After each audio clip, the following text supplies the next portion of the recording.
Salvador, teu livro eu ler, meus olhos vêm abrir, pois quero ver da mera letra além a ti, Senhor. Eu venho a ti, Jesus, meu Redentor.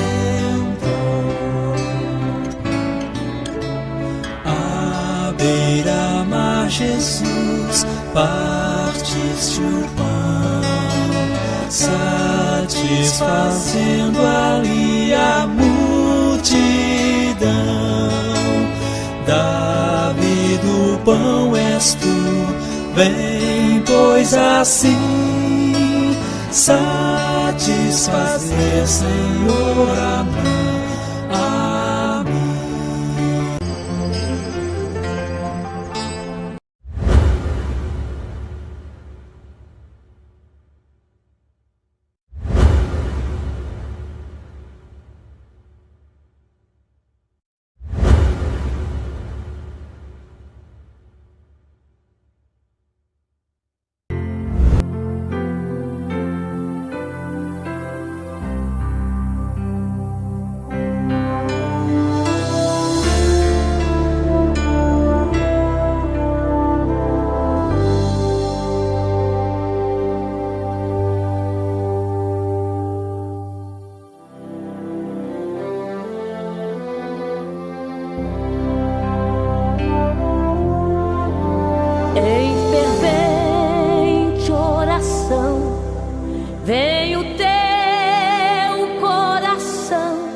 Na presença de Deus derramar,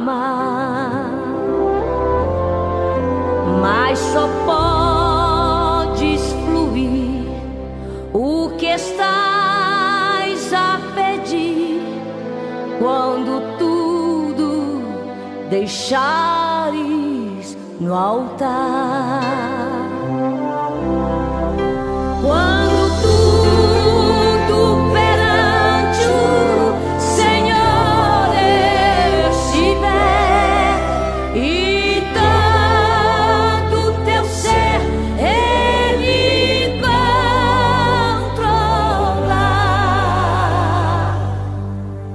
Só então hás de ver que o Senhor tem poder quando tudo deixares no altar.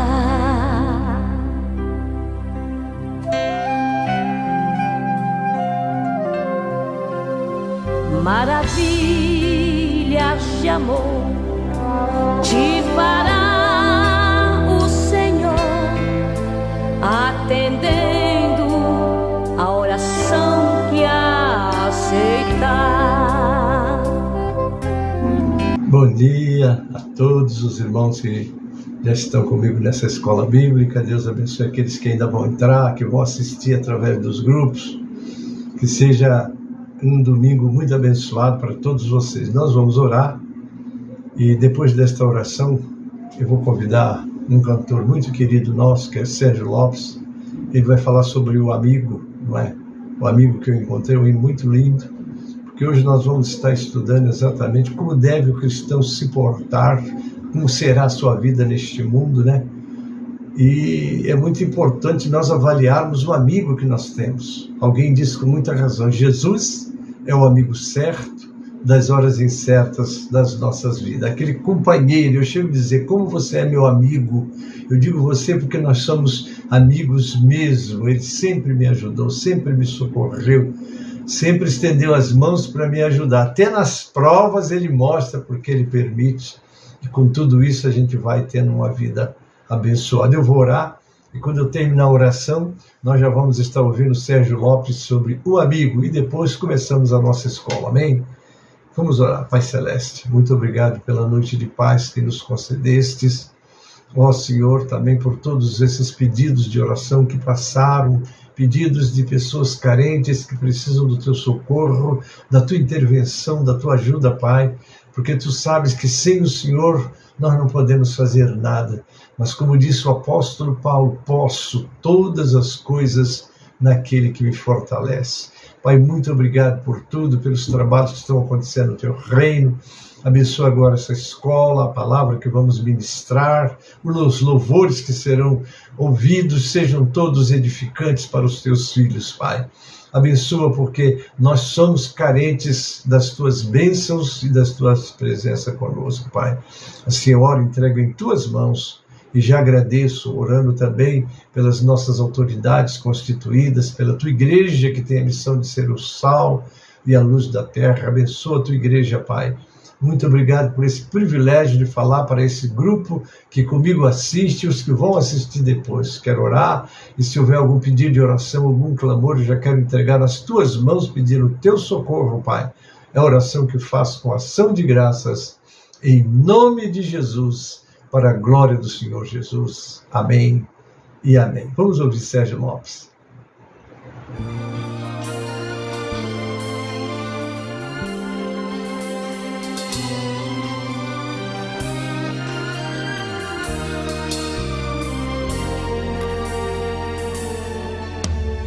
O amigo que eu encontrei me surpreendeu. Quando todos me deixaram, ele me acolheu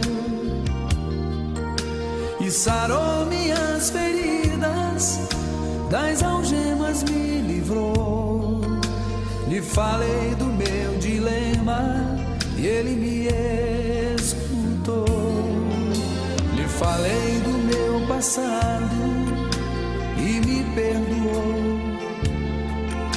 Isso teve um alto preço que ele já pagou.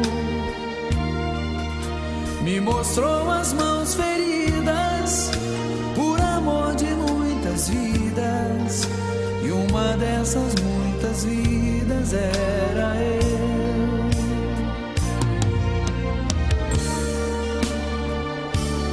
Quem nesse mundo amor tão grande pode ter, de entregar a própria vida sem temer? Quem já sentiu a dor de ser cravado em uma cruz, pagando pelos erros que não cometeu, e olhar nos olhos de quem tanto mal lhe fez, e sem ressentimento oferecer perdão? Quem pode ser melhor amigo que um Senhor, que pelo servo a própria vida renunciou? Quem pode ser melhor amigo que um Senhor, que pelo servo a própria vida renunciou?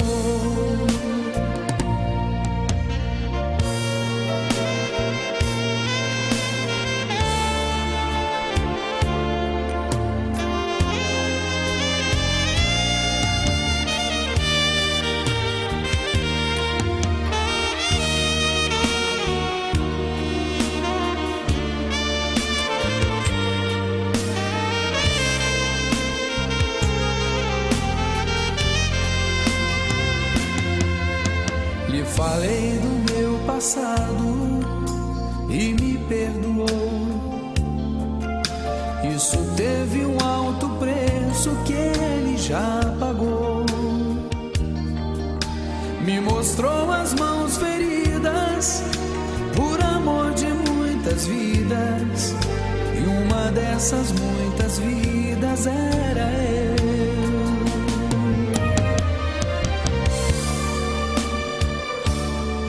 Nesse mundo amor tão grande pode ter, de entregar a própria vida sem temer? Quem já sentiu a dor de ser cravado em uma cruz, pagando pelos erros que não cometeu,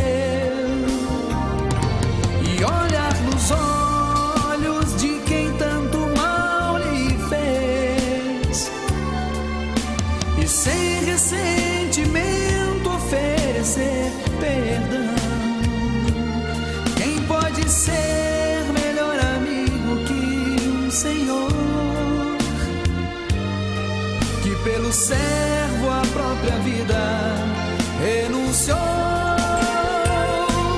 Quem pode ser melhor amigo que um Senhor, que pelo servo a própria vida renunciou?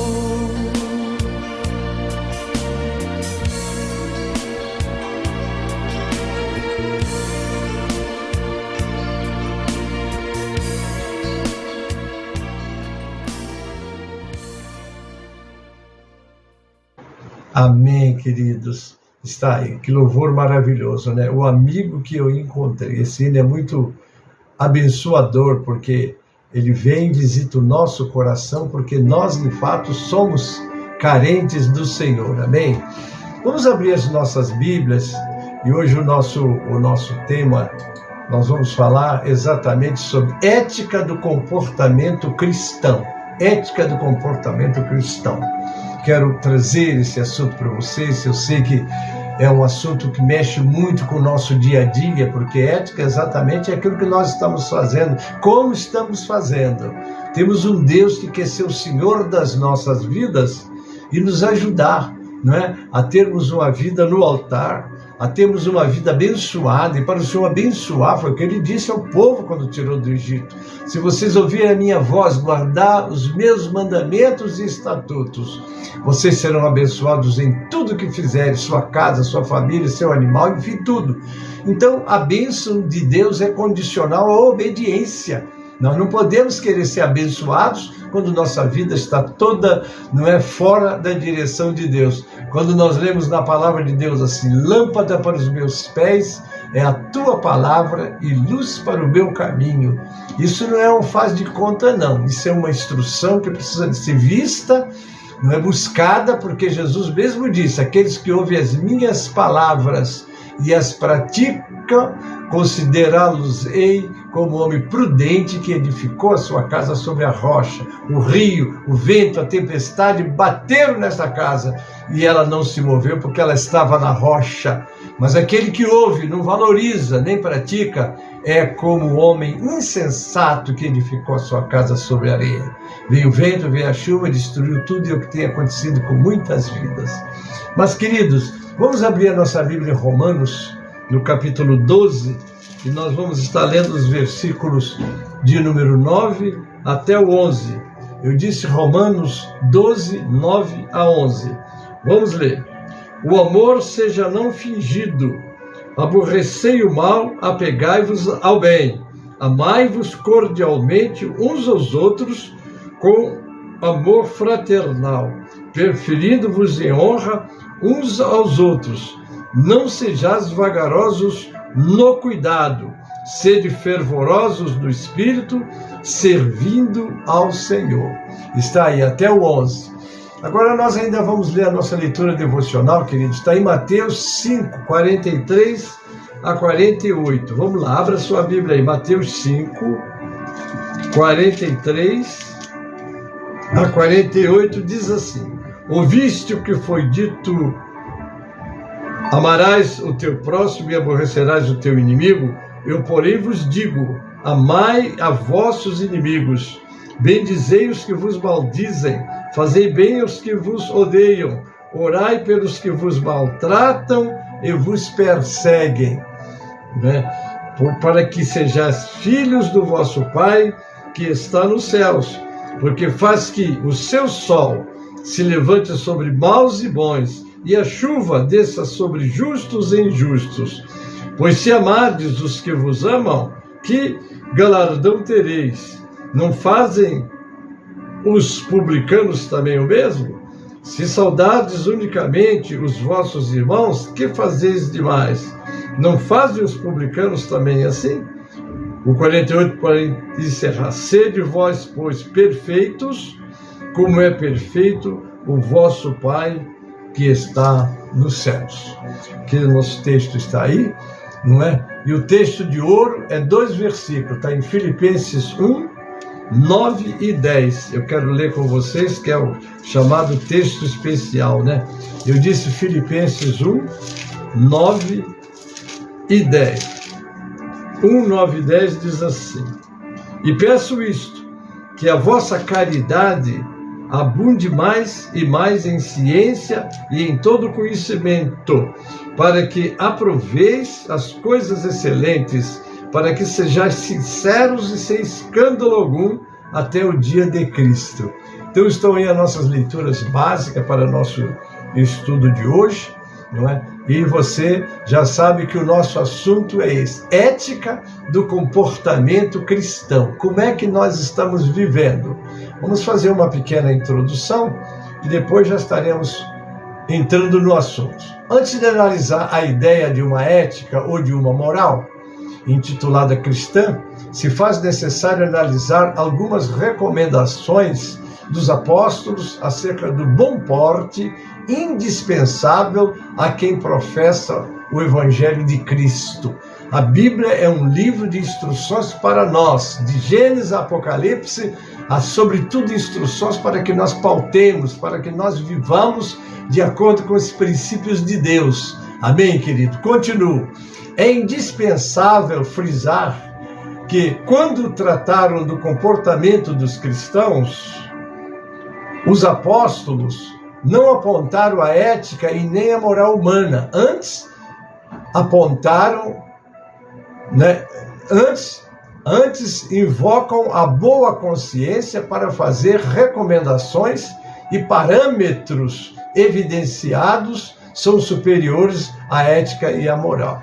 Então, há valores que as pessoas que não conhecem o Senhor e nem a palavra dele têm os seus valores e assim fazem, mas eles não têm, vamos dizer assim, uma instrução de Deus, como é que o homem deve viver, porque há homens que não acreditam em Deus, e porque eles não acreditam, eles acham que eles não estão submissos às leis e às orientações de Deus. Que pena, não é?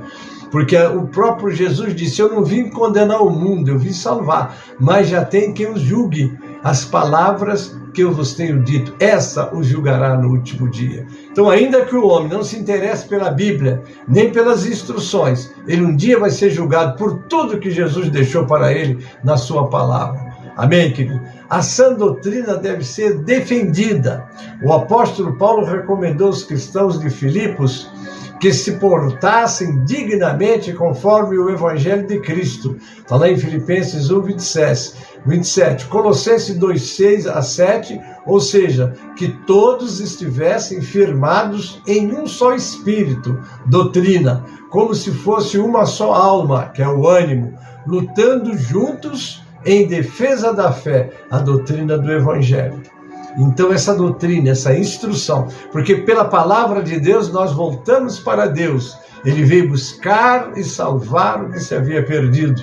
E isso acontece quando nós voltamos para o Senhor, valorizamos sua palavra, começamos a praticá-la, aí começamos a também desfrutar das bênçãos do Senhor.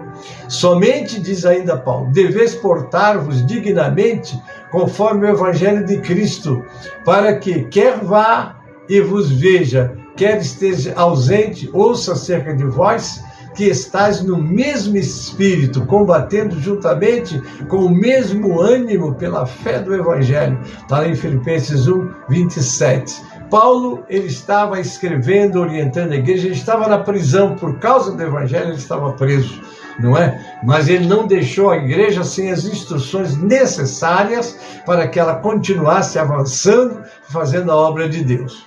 Nesta oportunidade, o apóstolo dos gentios declarou abertamente que foi escolhido como apóstolo para defender a verdade do Evangelho, missão que ele cumpriu até descer à sepultura. Como ele mesmo diz, completei a carreira e guardei a fé, quer dizer, preservando a fé, doutrina intacta. Combati o bom combate. Ele teve uma vida de perseguição, mas ele estava de olhos no Senhor. Quando nós estamos de olhos no Senhor e na sua palavra, não é qualquer vento, não é qualquer perseguição, não é qualquer coisa que vai nos tirar da presença de Deus. Mas outros, por amor, sabendo que fui posto para a defesa do Evangelho, está em Filipenses 1,17. Agora eu completo o verso de 2 Timóteo 4,7.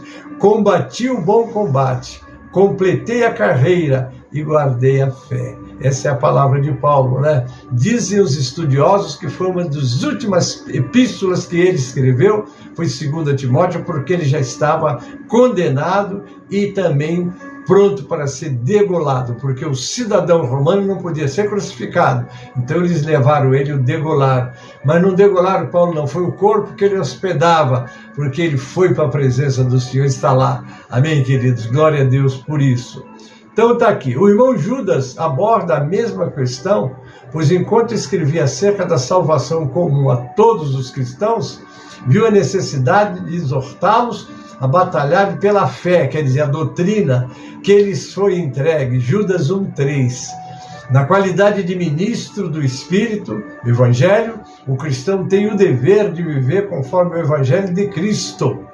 Você prega e deve viver, porque a melhor doutrina, o melhor ensinamento que damos é fazendo para que os outros vejam que nós estamos vivendo aquilo que ensinamos. Está lá em 2 Coríntios 3:6, ou seja, abandonar filosofias, tradições, preceitos e doutrinas de homens, está lá em Colossenses 2:8 e 22, propondo aos ouvintes somente o Cristo e esse crucificado, está lá em 1 Coríntios 2:2, e permanecer crendo até o fim que Jesus é o Filho de Deus, está lá em Atos 14:22 e Colossenses 1:23, o qual nos fez também, agora é Paulo mencionando, capazes de ser ministro de um novo testamento, não da letra, mas do Espírito, porque a letra mata e o Espírito vivifica, está em 2 Coríntios 3:6.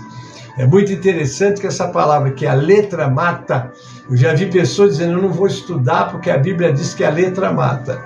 Então, é muito bom a gente ler o contexto. Ele está falando da letra que foi promulgada nos dias de Moisés, e quando Moisés desceu do monte trazendo as leis, está lá em Êxodo 32 e 28, ele trouxe as leis e encontrou o povo adorando o bezerro de ouro. Aquilo angustiou o coração daquele homem de Deus, e ele jogou aquelas pedras onde estava escrito, quebrou, e naquele dia morreram em torno de 3.000 almas. Por isso que a letra mata, não é? Quando foi promulgada, morre 3.000 pessoas.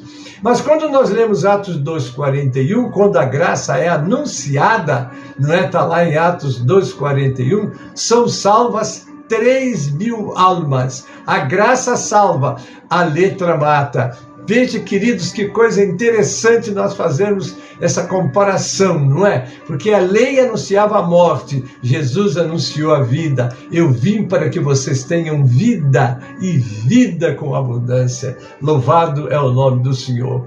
O cristão deve professar e defender a verdade do Evangelho, fé, não é? Doutrina, mandamento, o que é diferente de lutar contra a carne e sangue. O que seria lutar contra a carne e sangue? No contexto, carne e sangue remetem à descendência de Abraão e nacionalidade judaica, ou seja, não se tem que lutar contra a nação, o povo.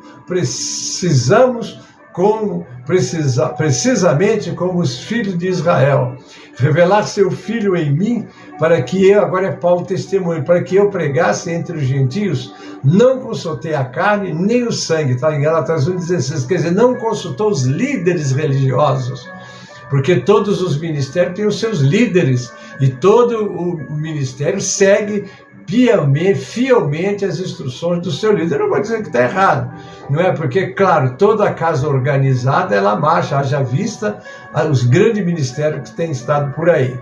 Vamos lá, porque não temos que lutar contra a carne e sangue, mas sim contra os principados, contra as potestades, contra os príncipes das trevas deste século, contra as hostes espirituais da maldade nos lugares celestiais. Está lá em Efésios 6:12. Porque enquanto você evangeliza, enquanto você prega a palavra, não é? Você enfrenta oposições, não é? Mas você tem que pregar, porque ninguém mesmo vai te calar, a não ser que Deus permita. Mas você, obviamente, que existem leis, né, que determinam coisas que você está submissos a ela. Pede a direção de Deus e faz o trabalho de Deus, porque os cristãos primitivos também enfrentaram muita oposição, mas eles venceram, não é? Porque o Espírito Santo estava na vida deles e eles estavam guardando todas as instruções do Senhor. Com relação aos cristãos da igreja primitiva, embate contra carne e sangue, seria debater com os judeus acerca de genealogias, tribos, leis, sacrifícios, cerimoniais, tradições, etc., que mais produzem celeumas do que edificação, está em 1 Timóteo 1,4. Então, queridos, muito cuidado, não é? Nunca discuta a doutrina, não, mas a igreja minha, eu sou da obra da restauração, nós temos princípios que nós cremos e praticamos. Mas eu nunca vou entrar em discussão com pessoas que não sejam da. Você vier me pedir, por que o senhor quer baseado em que? Eu vou explicar como eu creio. Agora, discutir para que ele vai medir forças comigo de conhecimento, eu não vou medir força com ninguém, não me interessa. Meu irmão, eu sempre uso esse termo que eu ouvi de alguém, né? Nós temos mais coisas que nos unem do que nos separam. Então a gente precisa de sempre buscar edificação e ser abençoados pelo Senhor. Todos os que querem mostrar boa aparência na carne, esse vos obriga a circuncidar-vos, somente para não serem perseguidos por causa da cruz de Cristo. Coisa séria, né? Porque havia aquela perseguição ao cristianismo, e então os judaizantes queriam vir impor, não é? Nós vamos ler daqui a pouco sobre isso. Porque nem ainda esses mesmos que se circuncidam guardam a lei, mas querem que vos circuncideis para se gloriarem na vossa carne. Está lá em Gálatas 6, 12 e 13. Ao defender a verdade do Evangelho, a base de atuação do cristão também não é contra os não crentes, os de fora, e sim contra aqueles que se dizem irmãos nos lugares celestiais, mas na verdade são devassos, idólatras, avarentos e etc. Não adianta você dizer que é cristão. Você tem que mostrar que você é cristão. Esse mundo tem sede de Deus. Eles, às vezes, uns olham para o cristão e dizem, esse homem é um homem de Deus. Que bom, não é? Pelo testemunho, pelo trato, como ele faz, como ele fala, como ele vive, que é o nosso testemunho que vai agradar, que vai atrair as pessoas para o Senhor. Daí a necessidade de falar e assim proceder. Agora Paulo continua, mas agora vos escrevi que não vos associeis com aqueles que, dizendo-se irmão, for devasso, ou avarento, ou idólatra, né? Ou maldizente, ou beberrão, ou roubador, com tal ainda nem comais, né? Nem fazer refeição com esse tipo de gente, nem andar com essas pessoas, porque o testemunho dele depõe contra ele, e se você anda com ele, depõe contra você também. Diga-me com quem tu andas e eu te direi quem é. Essa coisa é muito séria, né?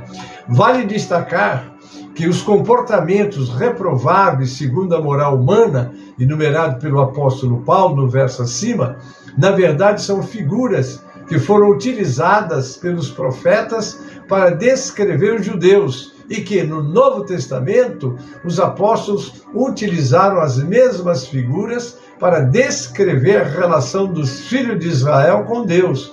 1 Timóteo 1, 7 a 10, Salmo 106. É por causa das figuras utilizadas pelos profetas para falar aos filhos de Israel, está lá em Jeremias 9, 2, Isaías 57, 3, Jeremias 23, 14, que Tiago chama os cristãos convertidos dentre os judeus de adúlteros e adúlteras. Porque o adúltero aí não está falando da parte natural e física, está falando daquelas pessoas que deturpam, mas que não cumprem as instruções e ainda modificam elas a seu bel prazer com interesses próprios.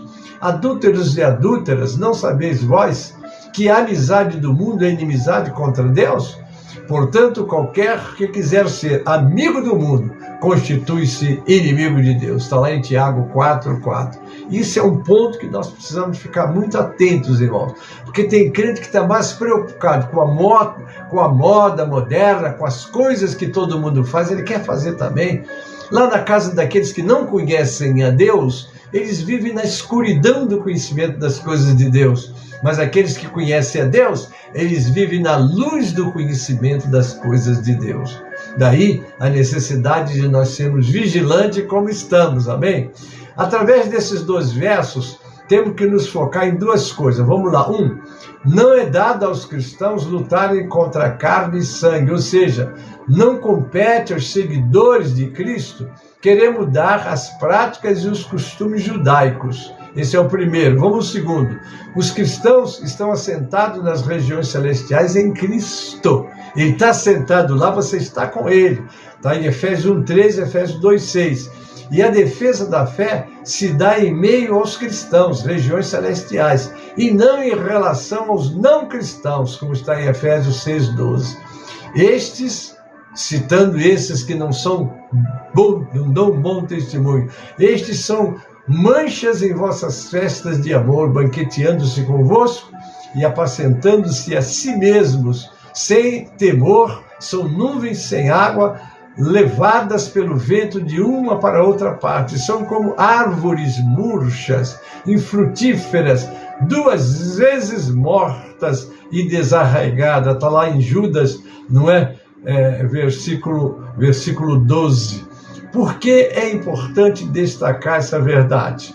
Porque o apóstolo Pedro, de antemão, instruiu os cristãos acerca dos falsos doutores, que nos últimos dias introduziriam heresias de perdição e fariam dos cristãos negócios. Então essas coisas nós precisamos estar muito atentos.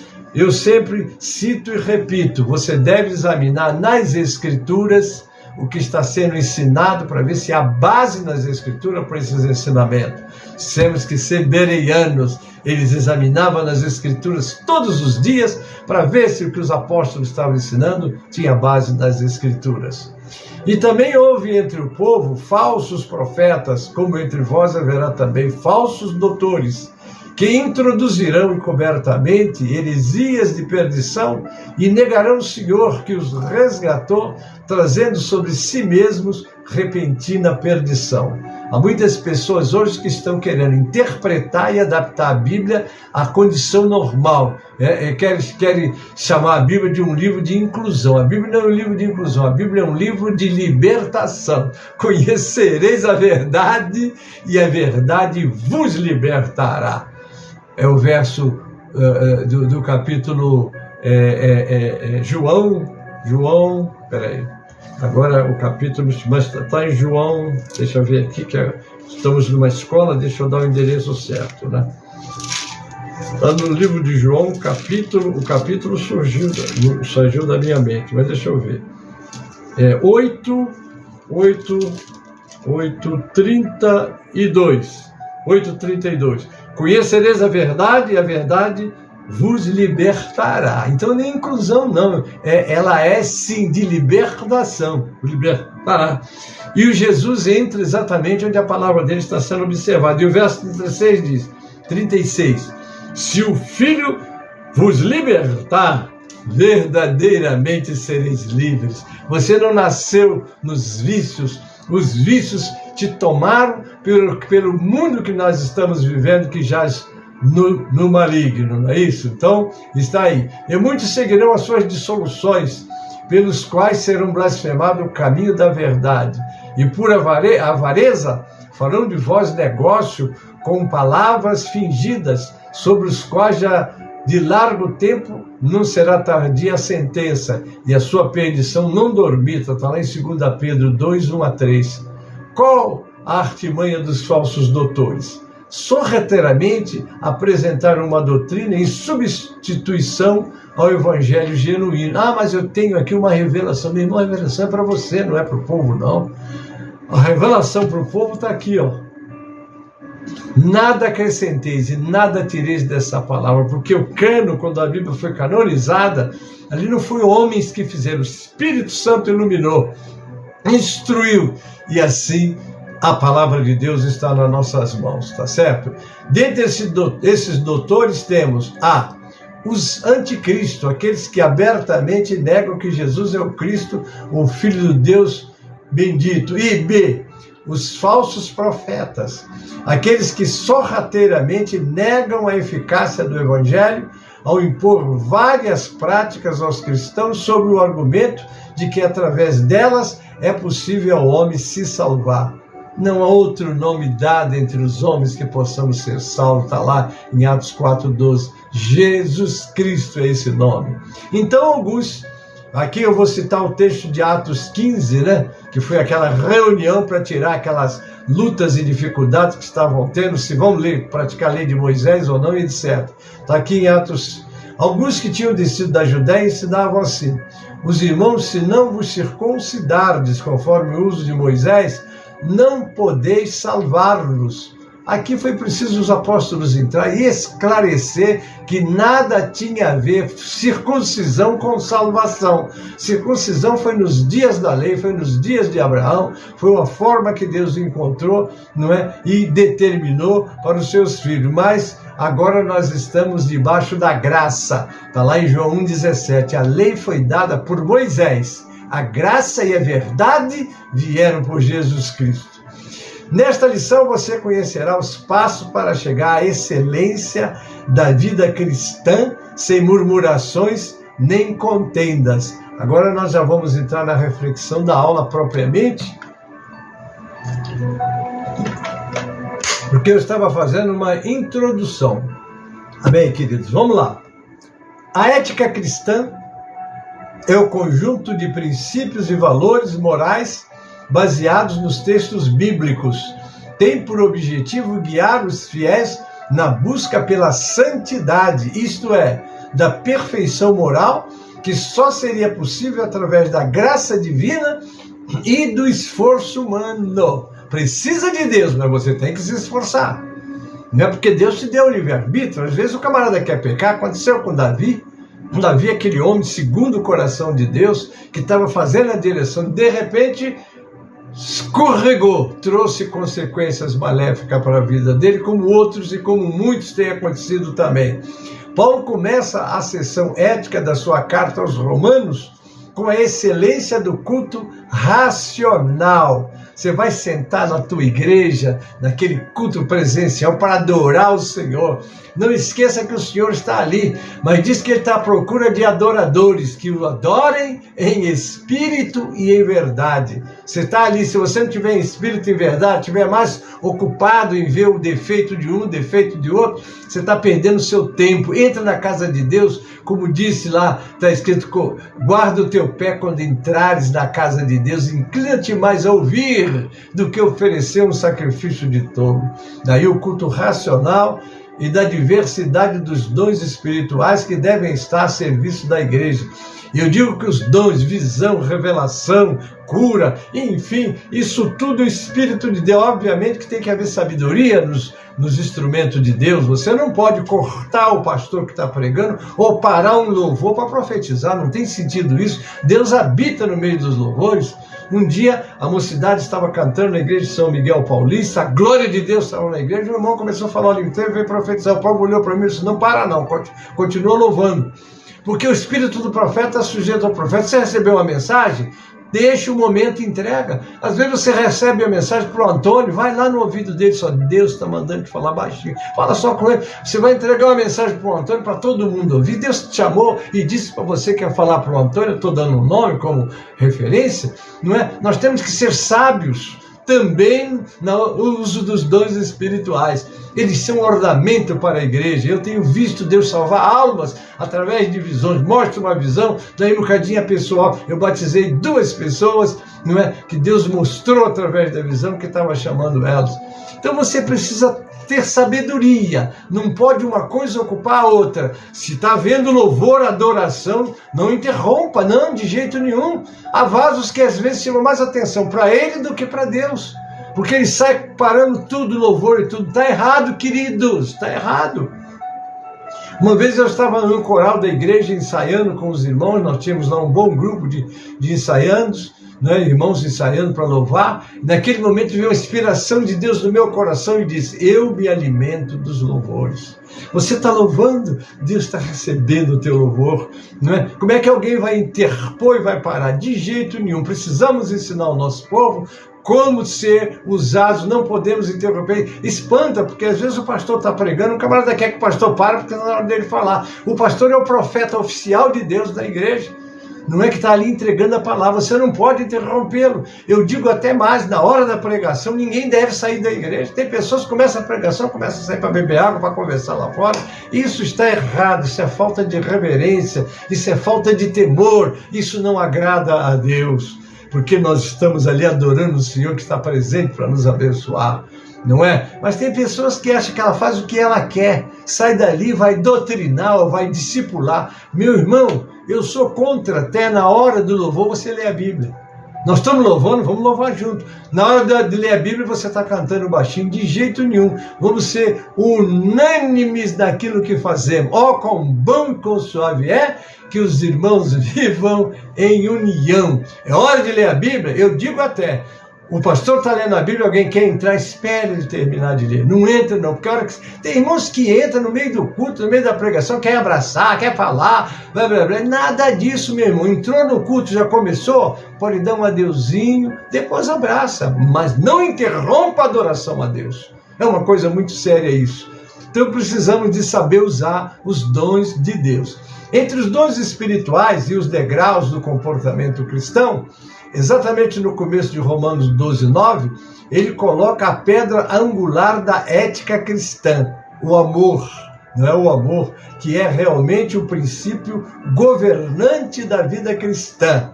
É mais do que uma emoção, é de natureza mais firme do que o mero sentimentalismo ou pura filantropia, não é? Generosidade para com os outros. Salomão poetiza, olha que coisa interessante, Salomão poetiza esse amor sem hipocrisia, dizendo: ponha-me como um selo sobre o seu coração, como um selo sobre o seu braço, pois o amor é tão forte quanto a morte, e o ciúme é tão inflexível quanto a sepultura.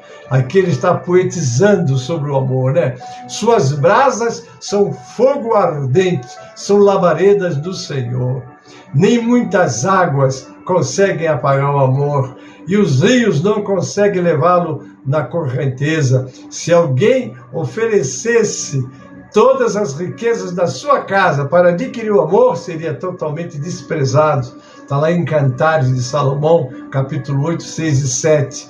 A partir do amor, sem hipocrisia, vem os degraus da ética do comportamento cristão que vamos estudar em lições seguintes. Nesta lição trataremos 6 desses degraus. Presta atenção que é importante esses degraus. Porque quando você sobe um degrau, você está se aproximando daquilo que você está buscando, não é? Então vamos lá, primeiro degrau, detestai o mal. Detestar o mal é o mesmo que odiá-lo. Paulo usa várias vezes a palavra fugir para significar a repulsa que o cristão deve ter das coisas más. Está lá em 1 Coríntios 6, 18, 10, 14 e 1 Timóteo 6, 11. Tu, porém, homem de Deus, foge destas coisas. Carriere, escritor cristão, comentando esse texto, diz: o que necessitamos é ver a infinita beleza da santidade e a infinita maldição e o horror do pecado.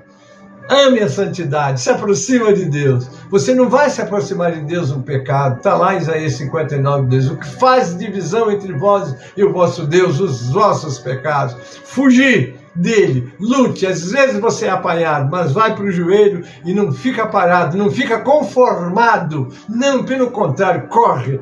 O apóstolo João, em sua primeira epístola, coloca esse detestai o mal da seguinte maneira: não ameis o mundo, nem as coisas que há no mundo. Se alguém amar o mundo, o amor do Pai não está nele. 1 João 2,15. Como é que você pode amar a Deus e amar o mundo? Você não pode. Vamos lá. Segundo degrau, apegai-vos ao bem. Vamos lá? O verbo apegar sugere um desejo intenso de apropriar-se de alguma coisa. O salmista assim se expressa: ó Deus, tu és o meu Deus forte, eu te busco ansiosamente, a minha alma tem sede de ti, meu corpo te almeja como a terra árida, exausta sem água. Que coisa, né? O comportamento ético do cristão é uma busca constante e intensa do que é bom. A palavra usada por Paulo, detestai e apegai, elas podem ser ilustradas com 2 versos de Colossenses, como veremos a seguir. Vamos lá. Primeiro, detestai, agora, porém, despojai-vos igualmente de tudo isto: ira, indignação, maldade, maledicência, linguagem obscena no vosso falar. Não mintais uns aos outros, uma vez que vos despistes do velho homem. Está lá em Colossenses 3, 8, 9. Então veja bem, vamos para outro aí. Apegai-vos, a palavra apegai-vos. Revesti-vos, pois, como eleitos de Deus, santos e amados, de terno afetos de misericórdia, de bondade, de humildade, de mansidão, de benignidade. Está lá em Colossenses 3,12.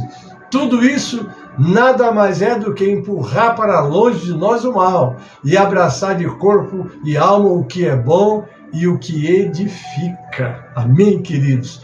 Nada deve ocupar nossa mente, nada deve ocupar o nosso tempo que não nos edifique. Você é um vaso do Senhor, você é um instrumento do Senhor e tem que estar preparado para toda boa obra. Vamos lá, o terceiro. Amai-vos cordialmente uns aos outros. Devemos ser afetuosos uns com os outros em amor fraternal. O que é o amor fraternal? Que demonstra afeição, caridade ou cordialidade. A palavra cordialmente é que qualifica esse amor. Seja constante o amor fraternal. Não negligencieis a hospitalidade, pois alguns praticando-a sem saber acolher o anjo. Já imaginou? Você acolher um anjo na sua casa? Meu Deus, que bênção, né? O amor cordial, que revela a disposição favorável em relação a outrem, é recíproco uns aos outros. Dentro da igreja não somos estranhos, muito menos unidades isoladas. Somos irmãos porque temos o mesmo Pai. Eu sou teu irmão, você é meu irmão. Coisa linda, maravilhosa, né? A igreja não é um clube onde as pessoas se associam, nem simplesmente uma reunião de amigos. A igreja é a família de Deus. Amém? A reciprocidade no amor é a marca mais visível no corpo de Cristo. Amai-vos uns aos outros tanto quanto eu vos amei. O amor tem que permear a vida da igreja. No zelo não sejais remissos. O que quer dizer remissos? Que tardem em fazer ou dizer alguma coisa. O descuidado da vida cristã acarreta sérios problemas. O cristão não pode tomar as coisas de qualquer maneira. Não é? O nosso cotidiano é sempre uma alternativa entre a vida e a morte. O tempo é curto e a vida terrena é uma preparação para a eternidade. Você está aqui se preparando para a eternidade. Às vezes vem uma prova, vem outra, é Deus te lapidando, tirando as arestas, porque Ele quer apresentar ao Pai uma igreja sem mancha, sem mácula e sem ruga, mas santa e irrepreensível. Glória a Deus, né? O profeta Jeremias exorta-nos: maldito aquele que fizer a obra do Senhor relaxadamente. Está lá em Jeremias 48:10. Costuma-se dizer que o cristão pode abrasar-se, porém nunca se oxidar. O que é oxidar? Tornar-se enferrujado, enferrujar-se. Tem misericórdia, meu irmão, tira esse ferrugem. Jesus, em sua carta à igreja de Laodiceia, exorta: eu repreendo e disciplino quantos amo, se pois zeloso, arrepende. Está lá em Apocalipse 3:19. Agora vem o quinto tópico: sede fervorosos de espírito. O William B., comentando esse degrau da ética do comportamento cristão, diz: devemos manter nosso espírito sempre em alta. O espírito fervoroso é espírito que transborda em amor por Deus e pelo próximo. Vou repetir, que isso é muito forte, né? O espírito fervoroso é espírito que transborda em amor por Deus e pelo próximo. Porque se você não ama o seu irmão que vê, como você vai amar a Deus que não vê? Muito sério, né? Ilustra-se esse fervor como uma vasilha de água fervendo no fogo. Foi exatamente nessa dimensão que Jesus advertiu a igreja de Laodiceia: conheço as tuas obras, que nem és frio nem quente. Quem dera fosses frio ou quente. Assim, porque és morno e nem és quente ou frio, estou a ponto de vomitar-te da minha boca. Apocalipse 3, 15 e 16. O que se requer do verdadeiro cristão é que ele seja fervoroso de espírito, isto é, uma pessoa entusiasmada, empolgada, excessivamente arrebatado, né? E apaixonado pela salvação das almas e pela santificação da igreja. Você tem que ter esses dois objetivos. Alma, você nunca pode desprezar as almas, deixar de evangelizar, deixar de investir em missões. Você pode, a Igreja de São Miguel Paulista, ela cresceu dessa maneira, investindo em missões para todo lado, abriu igreja na Bahia, em Pernambuco, Piauí, não é? Ajudou o nosso pastor Raimundo Cupertino a ir para Bolívia. Ainda hoje damos apoio a esse servo de Deus, essa família linda Cupertino, e é dessa maneira, apoiar, amar as almas e a santificação, seguir a paz com todos e a santificação, sem a qual ninguém verá o Senhor. Vamos sexto, servindo ao Senhor. Quem serve ao Senhor está servindo ao próximo. E quem serve o seu próximo está servindo ao Senhor. Você quer servir ao Senhor, mas não quer fazer nada pelo teu próximo? Lembra dos 12 mandamentos maiores da lei que lhe foi perguntado? O que ele disse? Amarás o Senhor teu Deus sobre todas as coisas e amarás o teu próximo como a ti mesmo. Então está bem presente aí o amor ao próximo, né? Jesus coloca esse assunto da seguinte maneira: o rei responderá, digo a verdade, o que vocês fizeram a algum dos meus menores irmãos, a mim o fizeram. Está fazendo alguma coisa para alguém? Pois saiba que essa é a maneira de você fazer alguma coisa para Deus. Quem dá aos pobres, empresta a Deus, que lhes retribuirá. Oh, que coisa tremenda! Deus não fica devendo nada para ninguém. Seja um cristão de verdade. Não deixa alguém, seja cristão ou não cristão, porque a Bíblia diz primeiro os domésticos da fé, mas ela não exclui os que não são da nossa fé, que precisam de ajuda. Por isso ela fala primeiro. Nós não podemos deixar de socorrer aqueles que estão conosco, mas depois não esqueça que há mais gente precisando. O crente deve ter prazer no que faz, servindo no reino de Deus. Você tem prazer? Você vai para a igreja no domingo olhando o relógio, eu tenho que voltar correndo que eu tenho alguma coisa para assistir. Querido, vá para a igreja de Deus e diz assim: estou na casa do Pai, eu não tenho pressa. Obviamente que o pastor e a igreja vai ter tudo coordenado e organizado, mas um crente que entra com pressa, quase que já sai, antes da pregação, eu já vou embora porque eu não sei o que tem. Queridos, servir ao Senhor com alegria, esteja se sentindo bem na presença do Senhor. Por maior pressa que você tenha, você não terá paz se você não tiver essa alegria de servir ao Senhor. Tá certo assim? Então o crente deve ter prazer no que faz, servindo no reino de Deus. Por isso mesmo aconselho o apóstolo: sejam sábios no procedimento para com os de fora. Aproveitem ao máximo todas as oportunidades. Colossenses 4:5. Agora aqui é uma frase, né? Quem não vive para servir, não serve para viver. Amém? Agora eu vou entrar já na conclusão. Elizabeth Gomes, em seu livro Ética de Pequenas Coisas, diz: Deus espera de seus filhos pecadores e redimidos pelo sangue de Jesus um padrão de excelência em tudo. Deus quer mais de você e de mim, queridos. E por que Ele quer mais? Porque Ele quer nos preparar para nos usar. Amém? Deste lado da glória não atingiremos perfeição no sentido de não pecarmos, mas somos aperfeiçoados a cada dia, à medida que nos achegamos àquele que cumpre em nós o querer e o realizar. Está lá em Filipenses 2:13, pois é Deus que efetua em vocês tanto o querer quanto o realizar de acordo com a boa vontade dele. A vida cristã é uma experiência que se renova a cada dia em nosso relacionamento com Deus e com o nosso próximo.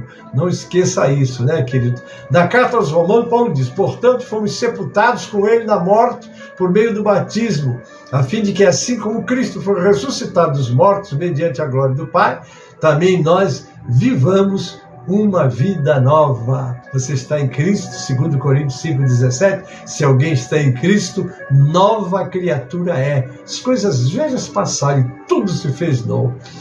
Esse andar em novidade de vida implica, vamos lá, vou dar alguns números, 6 números pelo menos: detestar o mal, apegar-se ao bem, amar cordialmente uns aos outros, não ser remisso no zelo pelas coisas de Deus, ser fervoroso de espírito, servir ao Senhor com alegria. Para encerrar esta lição, refletimos a respeito dos seguintes temas. 1. A semelhança de Deus. Sede perfeitos como é o vosso Pai Celestial. Está em Mateus 5,48. 2. O exemplo para a igreja. Vos tornastes um modelo para todos os crentes. Aqui está se referindo à igreja de Tessalônica. Você se lembra que lá no livro de Atos, os bereanos foram mais novos do que os de Tessalônica, mas aqui eles se recuperaram, né? Que eles se tornaram um exemplo para as igrejas. Que coisa importante é isso, irmão. 3. O espelho dos fiéis. Ser exemplo dos fiéis na palavra, no trato, no amor, na fé e na pureza. Amém, queridos? Assim encerramos essa aula. Deus te abençoe. E agora eu vou chamar o 137 do cantor cristão para nós adorarmos ao Senhor. Amém? Vamos lá, abre o seu cartão e vamos louvar.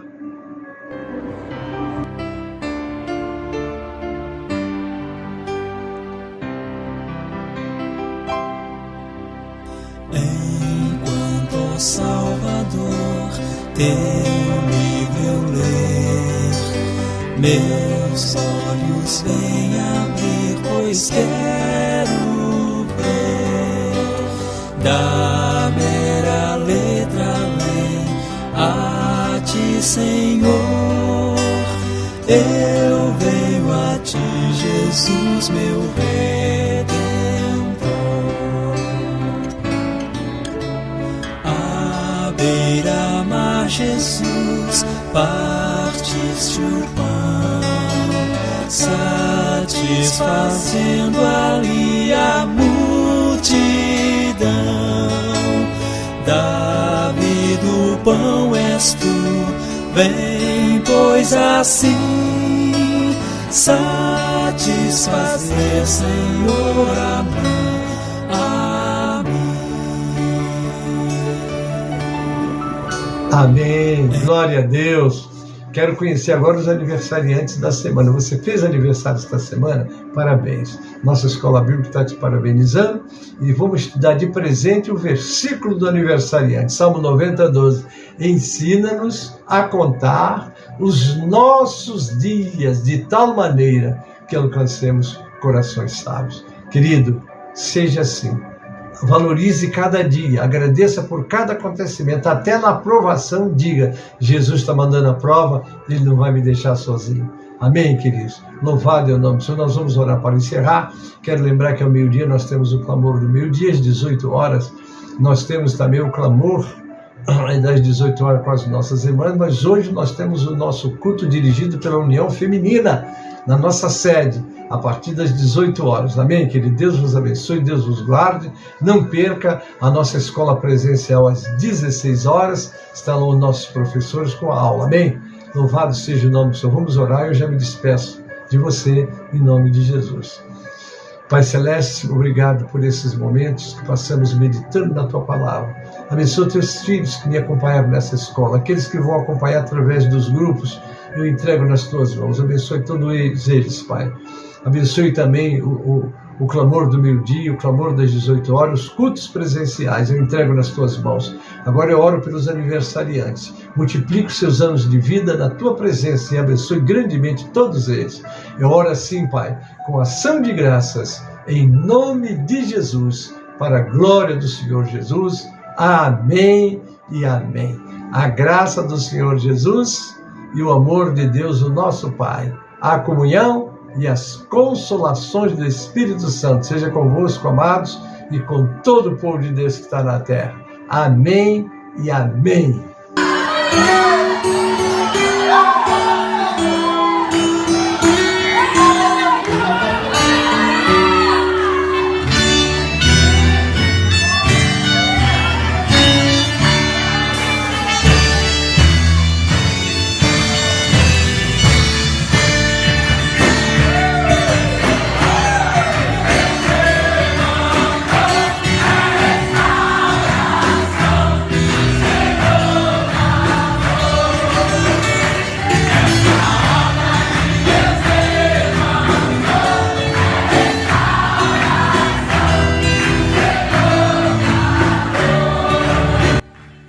cerimônia de homenagem póstuma aos que deixaram um grande legado no exercício ministerial. Dia 9 de setembro de 2023, às 14 horas, no Sítio Canaã, Rio de Janeiro. Os presbíteros que lideram bem a igreja são dignos de dupla honra, especialmente aqueles cujo trabalho é a pregação e o ensino. 1 Timóteo, capítulo 5, versículo 17. Ser pastor é um grande privilégio, mas também um desafio e uma enorme responsabilidade diante de Deus e das pessoas. Em nosso meio estiveram homens que foram dados à igreja, serviram a Deus, servindo as pessoas, e no dia 9 de setembro honraremos esses homens postumamente, que já se foram e nos deixaram um legado. Pastor Antônio José Calheiros, presidente da OPORB.